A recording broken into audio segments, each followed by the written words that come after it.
সূরা মাইদার মধ্যে আয়াত নাজিল করে বললেন, ইয়া আইয়ুহাল্লাযীনা আমানু ইন্নামাল খামরু ওয়াল মাইসিরু ওয়াল আনসাব ওয়াল আজলাম রিজসুম মিন আমালিশ শাইতান ফাজতানিবুহু লাআল্লাকুম তুফলিহুন।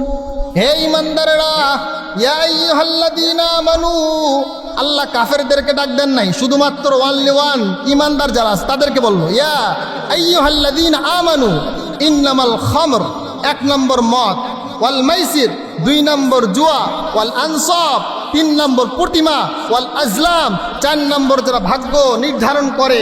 তোমরা মনে করো আমাদের সমাজে এমন নাই, এলাকায় এলাকায় বান্দর নিয়ে যায়, কি নিয়ে যায়? বান্দর নিয়ে গা বলে 100 টাকা দেন, আপনার রাশি দেখে বলে দেবে যে আপনার সামনে কিছু আছে না নাই। কথা বলেন ঠিক কিনা?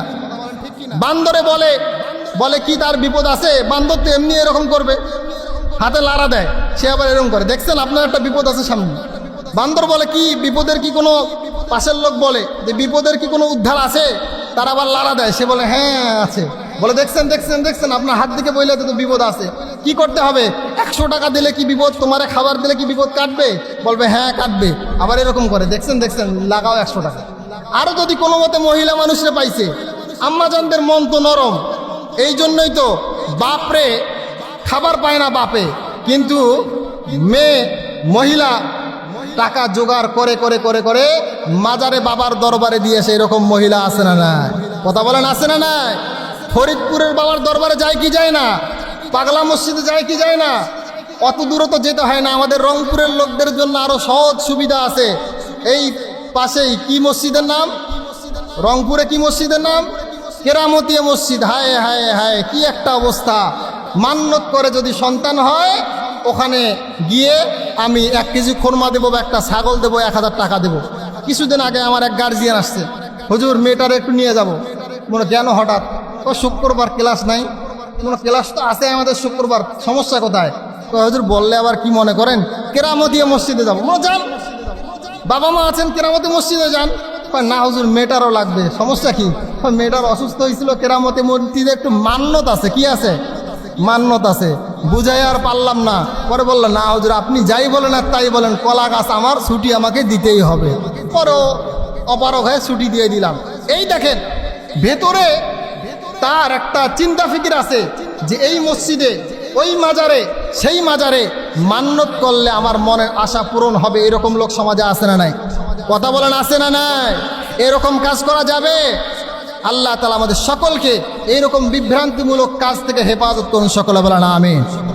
সম্মানিত হাজিরিন, আল্লাহ তাআলা 4 নম্বর বলে দিলেন, যারা এরকম আছে যে তোমার ভাগ্য নির্ধারণ সম্পর্কে খবর দিতে চায়, এগুলো হলো খারাপ। কার কাজ? ওয়াল মাইসির ওয়াল আনসাব ওয়াল আজলাম রিজসুম মিন আমালিশ শাইতান। এই 4 প্রকার কাজ যারা করে, এগুলো হলো শয়তানের কাজ। ফাজতানিবুহু লাআল্লাকুম তুফলিহুন। যদি তোমরা সফল কাম হতে চাও, তাহলে তোমাদের জন্য এই 4টা জিনিস থেকে বিরত থাকা দরকার। এবার আপনি বলেন তো, কে কে সফল কাম হতে চান? 2টা হাত তুলে দেখা ইনশাআল্লাহ। কে কে সফল কাম হতে চান না ইনশাআল্লাহ? হাত নামান। তাহলে আল্লাহ তাআলা কি বললেন? সফল কাম হতে চাইলে কি করতে হবে? এগুলো খারাপ কাজ থেকে বাঁচতে হবে। তাহলে এবার বলেন তো, যারা এগুলো কাজ করে তারা কি সফল কাম হতে পারবে? কথা বলেন না, পারবে না। এরপরে আল্লাহ বললেন, ইন্নামা ইউরিদুশ শাইতান আন ইউকিয়া বাইনাকুমুল আদাওয়া ওয়াল বাগদা ফিল খামরি ওয়াল মাইসির। বিশেষ করে 2টা কথা বললেন, আল খামর মদ, 2 নম্বর মাইসির জুয়া। এই খামর, মদ এবং জুয়া, এই 2টা কাজ তোমাদের পারস্পরিকের মধ্যে সংঘর্ষ তৈরি করবে। কি তৈরি করবে? সংঘর্ষ তৈরি করবে। এই জন্য সমাজে দেখবেন, এই মদের কারণে বাবার সঙ্গে ছেলের ঝগড়া আছে না নাই? এই জুয়ার কারণে বাবার সঙ্গে ছেলের ঝগড়া আছে না নাই? মহল্লার লোকদের সঙ্গে সম্পর্ক ছিন্ন হয় কি হয় না? সমাজের মানুষ সবাই তাকে দেখতে পারে না। কারণ কি? সে মদ্যপান করে, সে খারাপ কাজের সঙ্গে সম্পৃক্ত আছে। এটা আপনার হবে, এটা আল্লাহ আগেই বলে দিয়েছে যে বান্দা যদি এই কাজের সঙ্গে সম্পৃক্ত থাকে, তুমি যাই করো না কেন, তোমার এলাকার সঙ্গে সম্পর্ক থাকবে না, তোমার ভাই ভাইয়ের সঙ্গে সম্পৃক্ত থাকবে না, তোমার বাবার সঙ্গে সম্পৃক্ত থাকবে না, মায়ের সঙ্গে সম্পৃক্ত থাকবে না, এলাকাবাসী তোমাকে ভালোবাসবে না যদি তুমি এই কাজগুলো করো। এই জন্য আমাদের বিশেষ করে এই দুইটা কাজের সঙ্গে সম্পৃক্ত রাখবো না সম্পৃক্ত ছাড়বো ইনশাল্লাহ? আচ্ছা ইনশাল্লাহ আমি মনে করি যারা নামাজ পড়ে তারা ইনশাল্লাহ এরকম কাজ করতে পারে না। কারণ আল্লাহ তাআলা কি বলেছেন? ইন্নাস সালাত তানহা আনিল ফাহশাই ওয়াল মুনকার, যে নামাজ তোমাদেরকে খারাপ ফাহেসা কাজ থেকে কি রাখে? বিরত রাখে। তো যারা নামাজ পড়ে তাদের ইনশাল্লাহ এরকম হয় না। যদি এরপরও কেউ হয়ে যায়, আমার ভাই, আমার ছেলে, আমার মেয়ে, আমার অন্য কেউ এরকম ক্যাসিনোর সঙ্গে, এরকম জুয়ার সঙ্গে, মদ্যপানের সঙ্গে সম্পৃক্ত থাকলে তাদেরকে ফিরিয়ে আনার দায়িত্ব আমাদের আছে না নাই? আরো জোরে বলেন, আছে না নাই? যদি থাকে তাহলে কি চুপ করে বসে থাকলেই তারা বিরত হবে, নাকি আমাদের কিছু করতে হবে? কথা বলেন, আরো জোরে বলেন, কথা বলেন। করতে হলে এখনো বলেন, এই সমাজে যারা মদ্যপান করায়, যারা এটার সাপ্লাই দেয়, যারা জুয়ার সাপ্লাই দেয়, এরকম লোক বেশি না কম? কথা বলেন, লোক বেশি না কম? তাহলে যদি কম হয়, আমি মনে করি কম নয়, কমেরও তো একটা সংখ্যা আছে নাকি? 100 জন মানুষের মধ্যে 10 জন হলে বলা যায় যে 90 জন আর 10 জন কম। কিন্তু বলেন তো 100 জনের মধ্যে 5 জন লোক আছে যারা সাপ্লাই দেয়? আছে এরকম? নাই।